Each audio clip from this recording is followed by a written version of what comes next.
So you've just finished making your brand new Demon Hunter. You've named him some terrible variation of Illidan with a pun at the end, and you think you're ready to jump into heroic dungeons and just cause havoc among the people who are trying to get their dungeons done and are faced with 1,000,001 Demon Hunters.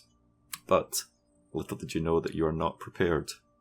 Today I want to take a look at the Demon Hunted tanking specialization. It's the Vengeance specialization, and give you a quick rundown on the sort of things that you should be expected to be doing as a Demon Hunter tank for level 100. It's going to be a bit more simple compared to a level 110 version because we're missing the artifact and we're missing a lot of our talents, but there are still some essentials that are good to know before you jump in there. Now, Demon Hunter is a very mobile form of tank. If you played through the intro zone, you'll know that the DPS specialization gets a Fell Rush ability. If you're playing the tank spec, then you get that replaced with this Infernal Strike here. It operates similar to the way the Warrior Heroic Leap does. You just target the reticule anywhere and you jump around. This is a great tool for engaging trash packs because it does damage on impact. You can jump into a pack, land on top of it, deal some damage, get some threat, and you can also pop your Immolation Aura right away and just build up your AoE threat, make sure everything sticks to you. Another good thing for AoE threat there in the trash packs is this Throw Glaive. Now, it's generally only pretty good for initiating or pulling targets that are far away. I think if you're on an AoE pack, it's better to spend your GCDs spamming Shear instead, because the damage from Throw Glaive is pretty underwhelming. It's one of those deceptive things where you might be tempted to think that you can spam Throw Glaive on 2 or 3 targets, but it's actually not worth it. It's better just to continue to spam Shear and try and generate some of the lesser soul essences, which is the passive effect of Shear. You can see one in the corner here, the purple. And what that does is when you spam your soul cleave, it's going to suck up all these essences and heal you for an amount based on the number of essences around. You can also just run through them. That works as well, and that'll heal you too. You can see in the combat log here, it healed me for 20k. But generally most of them are going to get pulled up by the Soul Cleave. And Soul Cleave is what you want to be spending most of your resource here. This is the Pain resource. You can see I've hit 100 here. I'm going to use my Soul Cleave. It pulls in these 2 essences and spends that. You just want to make sure you're not capping that. The other thing to spend your resource on is this ability down here called Demon Spikes, and this is the main way that a Demon Hunter mitigates damage. Basically, if you're sitting on 2 stacks of this, you're probably doing it wrong. You want to be using this as much as possible.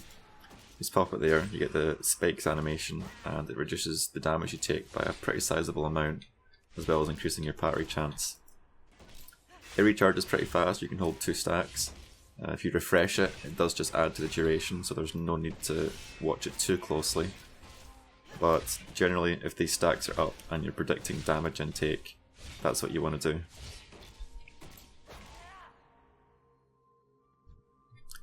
The other mitigation abilities that Demon Hunter has are the Empower Wards ability you see here. Now, Demon Spikes only reduces damage taken by physical attacks, so whenever magic comes your way, you want to be using Empower Wards. It's a low cooldown, damage reduced by 30%. It's not a huge amount, but it's a nice enough amount just to smooth out the damage so you don't get comboed down. Yeah, it's a good thing to remember. If there's any magic incoming, you want to be using this almost on cooldown. It recharges fast enough that you don't need to hold it very much. The next mitigation ability here is the Fiery Brand, and this is perhaps one of the most powerful ones, particularly if you've taken the Burning Alive talent, which I definitely recommend. What this does is it marks a target and it reduces the damage they deal to you by 40%. But with the Burning Alive talent, it also means that every 2 seconds the brand jumps to another target. You can see it's jumped to this training dummy and then over to this one as well. And I don't think it'll jump to this one because of the high level misses and resists. But you can see the general effect. It's sort of an exponential growth. One target jumps to another 1 target, and then those 2 jump to 2 more, and those 4 can jump to 8, and eventually you've got all your targets covered. The duration does refresh when it jumps, which is a nice perk as well. So this is a great way of getting more AoE damage and just reducing the damage you take as well. All in all, it's one of the more powerful abilities you have, and it's worth using very, very often. It's not really worth sitting on it because it's just a 1 minute cooldown, so if you're in an AoE group, pop that, get some nice damage, reduce the damage you're taking. If you're about to take a burst hit from a boss, pop that, again reduce damage you're taking. Yeah, this is definitely one of your very powerful abilities. The final mitigation ability we have here is the Metamorphosis. This is a longer cooldown compared to Demon Spikes or Fiery Brand, some 3 minutes. And what it does is transforms you into your demon form. So you grow a bit larger, you get some new effects, and it increases your current and maximum health by 30%. So your top health goes up and it also heals you for 30%. Another nice effect is it generates 7 pain every 1 second. And that's a lot of pain you can spend on healing with Soul Cleave or just maintaining your demon spikes. And to be a bit more careful with your use of this one because of the extended cooldown, it doesn't actually reduce the damage you've taken, so you need to still be actively using Soul Cleave and demon spikes, or you're still going to get trucked anyway. But overall, it's a pretty nice effect. It's sort of reminiscent of the Last Stand for warriors. Just increase your HP, give you that extra buffer. If you're playing with a healer, it lets them give you a bit more time just to react and help you out. I'd say it's probably not as powerful as the Demon Spikes and the Fiery Brand, but it's just the extra emergency button that you can press if things go badly. Now, Demon Hunter tanks have a few utility abilities as well, namely in the form of their 3 sigils. The first of these sigils is the Sigil of Misery. This just places a sigil at the target location, and enemies that are in the sigil after 2 seconds are disoriented for 30 seconds. This effect breaks on damage. You can see I use it on these dummies here, and they've each got the 30-second disorient, but as soon as I hit one, that goes away. This is probably the least useful of the sigils. I guess in a pinch in a dungeon you can use it to interrupt some caster mobs, or if there's something far away you can just lock it down. I haven't found myself using it too much. I've probably been using the other 2 more. I mean, you can see the basic effect of it. Just lock down some enemies that aren't being attacked, similar to other forms of CC like that, like Sap, Polymorph and so on. The next sigil is the Sigil of Silence, and this one places a sigil, much like the Sigil of Misery, and rather than disorienting targets, this one silences the targets. Now, I can't stress how useful this is. If you're in a dungeon tanking for a group, one of your primary concerns as a tank is trying to group up the enemies into a nice tight ball that gives your DPS a much easier time killing stuff. If you have some caster off in the distance and he's casting on you and the DPS aren't able to hit him because he's outside of their AoE range, that's going to create a problem.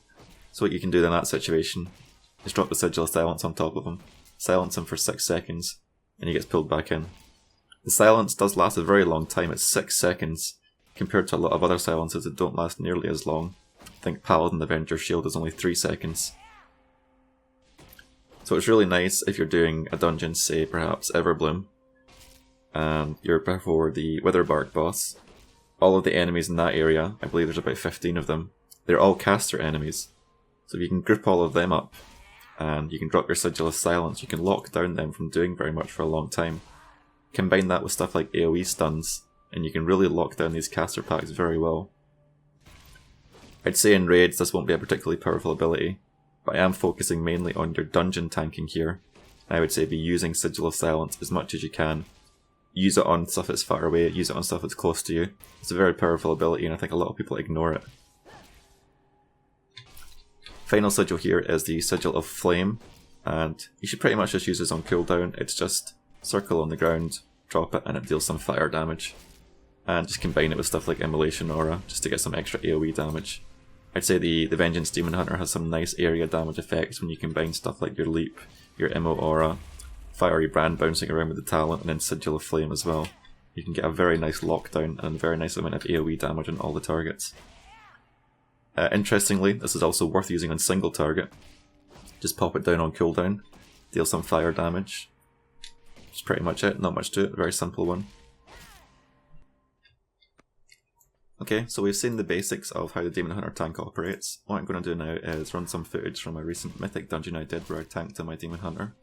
And I'll highlight some interesting pulls, how I managed them, how I dealt with things when things went wrong, how I initiated packs, and just give a quick rundown on the sort of things that you should be doing if you're looking to be an efficient tank in 5 months. So this is one of the early pulls in Upper Blackrock Spire. You can see I initiate the group immediately using my leap to get the area damage, and instantly when I'm in there I press the Immolation Aura button. Generate some rage with my shear, get demon spikes up right away to avoid the burst damage. I should have used Sigil of Flame already, but for some reason I've forgotten about it. Likewise, Immolation Aura is off cooldown, that should have been used again. There's only one enemy left here, so I'm holding on to my demon spikes, but you can see around the corner there's a ninja pull from a banner. So at this point I'm just going to pop my Metamorphosis just to play it safe a little bit, in case the damage is too high. The Immolation Aura is up again, and now I popped my Sigil of Flame just to get some aggro on all of this stuff again.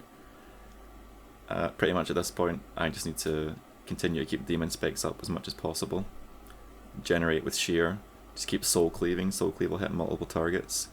And you can see the Metamorphosis carried me pretty nicely through the unexpected pull there. Okay, so on this next group, as usual, I'm just trying to jump in with my leap there, get the fire damage. Popping Immolation Aura rip right away. Again, I should have used Sigil of Flame earlier, it's something you need to watch out for yourself. There, I've used it now. Use both stacks of demon spikes, just to get my mitigation up. You can see out the corner, one of the lead belchers is away activating the cannon.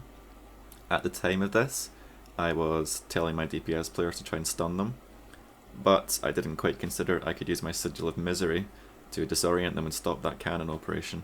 So if you're doing this as a Demon Hunter tank, keep an eye on those lead belchers. As soon as you see them run away, pop that Sigil of Misery just underneath where the cannon's going to be, and it'll stop them from activating it. So I'm at the first boss here, and this guy's not particularly difficult as a Demon Hunter. If you just time your Demon Spikes activation and your Soul Cleave at the end of his cast time, you can pretty easily heal up the damage. One nice benefit of being a Demon Hunter is you can actually double jump back onto his platform, so you don't need to take the long way around and you don't need to put yourself in danger of the lightning. The Infernal Strike also works, but you can just Infernal Strike down, activate a pylon, run over to the wall, double jump back up, find a new pylon. It's actually very safe, and it kind of makes you think this is probably going to be the reason that like double jump would be nerfed, because there's so much stuff you can bypass and so much stuff you can cheat just by jumping higher than you're meant to be. I mean, I hope it doesn't, because it's a nice perk of being a Demon Hunter, is being able to bypass this stuff. But it does kind of scream later on of, you know, Blizzard's going to get rid of this because we're doing too much degenerate stuff. So in this next room here, this is one where you can actually start making a lot of use out of your Sigil of Silence. You can see I just group up these guys, but the engineer's casting on me, so I drop my Sigil of Silence just to lock him down there, and that's 6 seconds where he's not going to be channeling his beam. And a lot of the damage from these packs comes from that beam, so it's a very nice thing to do.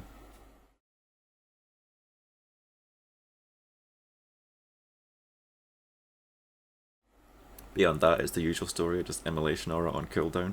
Even on single target, you still want to Immo Aura on cooldown because the pain that it generates is very worthwhile, and it also deals a pretty considerable amount of damage. Okay, well the next boss here is a good example of one that I did not do particularly well.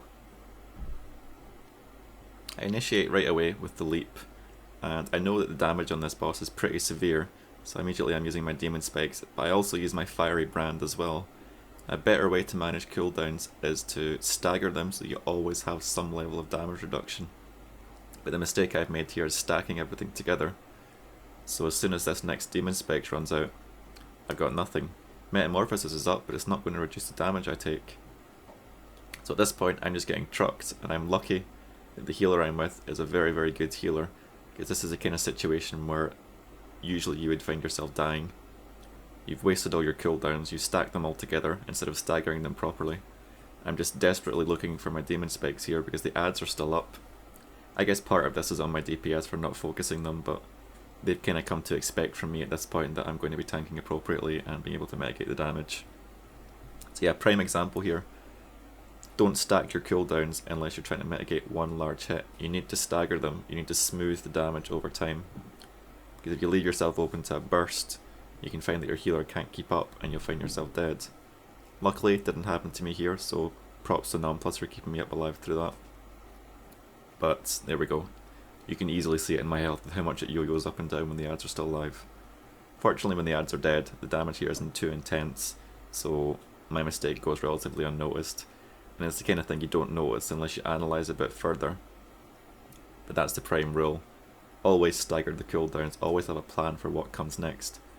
Go into a pool, use Demon Spikes, hold on to your Fiery Brand until Demon Spikes is out, and then hold on to your next charge of Demon Spikes until Fiery Brand is out, and then you'll have another charge of Demon Spikes coming up. You can get a lot of time of continued damage reduction by just staggering properly instead of stacking stuff. So the next pull here is another one that goes a little bit badly. You can see I initiate right away with my glaive throw. My intent here is to pull them around the corner just so it's a little bit safer. Got my Fiery Brand up, I was just doing that for some more area damage, but off in the corner there's an extra group being pulled in. I'm not quite sure what got them, but at this point I know that my Fiery Brand's down. I only have one charge of Demon Spikes, so I pop a Draining Versatility Potion, and I can't hype up how good these things are. If you're going into a dungeon, you definitely want to have these Versatility Potions. They give you a very big damage increase and a very big damage reduction in your incoming damage as well. Think of them as an extra cooldown that you can use on every other pack. They're the best thing for dungeons, really. Early on when I was doing challenge modes, I had to stress to my group over and over and over. Potions is what wins dungeons. Pre-pop before a pull. Even if it's just trash, just pop a potion. You'll do more damage, you'll reduce damage. It's not like they're expensive to use. So in that case, the potion did save me, along with the Sigil of Silence, just to stop any further affairs. So bear in mind, if you don't have Fiery Brand, you don't have Demon Spikes, use a potion. It works just as well, and it's going to give you more DPS as well. Okay, on this next boss here, things also got a little bit badly. Two of our DPS even, died to the Fire Breath from the Drake. So I know at this point I'm going to have to be pretty considerate with the cooldowns that I use and try and stagger them over as much time as I can. Now, one of the things you have to take into account here is when the boss charges away, he's out of your melee range and he's not attacking you. So as he charges away, you want to just hold on to your Demon Spikes, just save that extra few seconds. When he gets back into melee range, that's when you can pop it. You see here I just hold on to it until he's back. As soon as he's back in range I'm popping Immolation Aura. Demon Spikes back up again. It doesn't get you much extra uptime, but popping it when he's away off charging some DPS, it's just lost time on it. You really want to optimize, you want to have as much uptime on this as you can. If he charges away, just get some extra distance, run away a little bit if you need to. As soon as he's back in range, just pop the Demon Spikes again. You'll find that your effective uptime goes up dramatically if you just follow these kind of techniques. And further down here with the Room of the Ogres, and do this next pull, just leap in again, get some more damage, Immolation Aura up, Demon Spikes up, and just generate your threat as usual. You see at this point the ogres begin to run away, and they're trying to open the cages that are holding the other dragons. Now, Sigil of Misery gets used here. I use it on that guy there, just disorients him, stops him opening that cage. It's one of the situations where it's actually good. Unfortunately, our Demon Hunter DPS opens one of the cages by himself by clicking it, because he wants to DPS whore, so shame on him for that.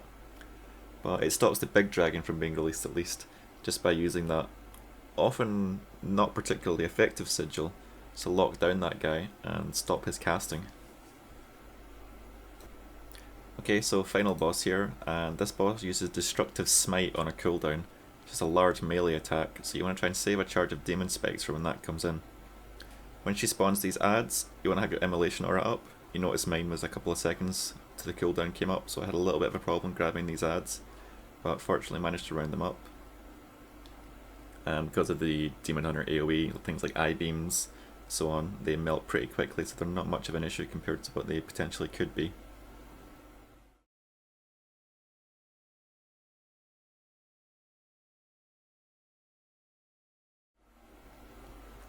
So the boss comes back down. I've been sitting on my 2 charges of Demon Spikes. I just pop one of them to reduce the damage a little bit.